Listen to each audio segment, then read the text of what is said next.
Suppose one of you wants to build a tower. Won't you first sit down and estimate the cost to see if you have enough money to complete it? For if you lay the foundation and are not able to finish it, everyone who sees it will ridicule you, saying, "This person began to build and wasn't able to finish."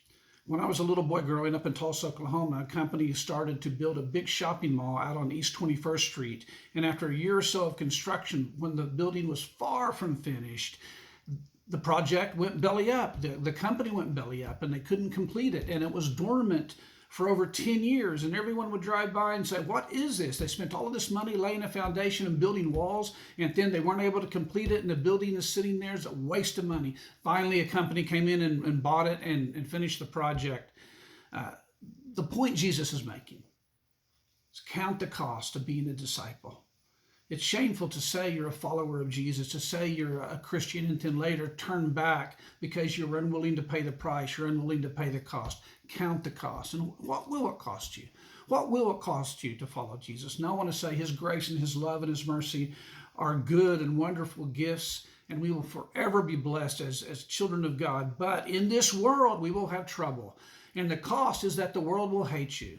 The cost is that you'll have to separate yourself from what everyone else is doing. You won't be able to follow the crowd. When the crowd says good is evil and evil is good, you won't be able to go along with them. You'll need to take your stand on biblical convictions and biblical principles and say that evil is evil and good is good, and you're going to do good and you're not going to do evil regardless of what the crowd does. This will apply in romantic relationships. It will apply in the workplace. It will apply in friendships and relationships. It will apply in your acquaintances. You will need to take a stand for Jesus, even though you're ridiculed and rejected and ostracized, and at times the world will hate you. That is the cost of being a disciple.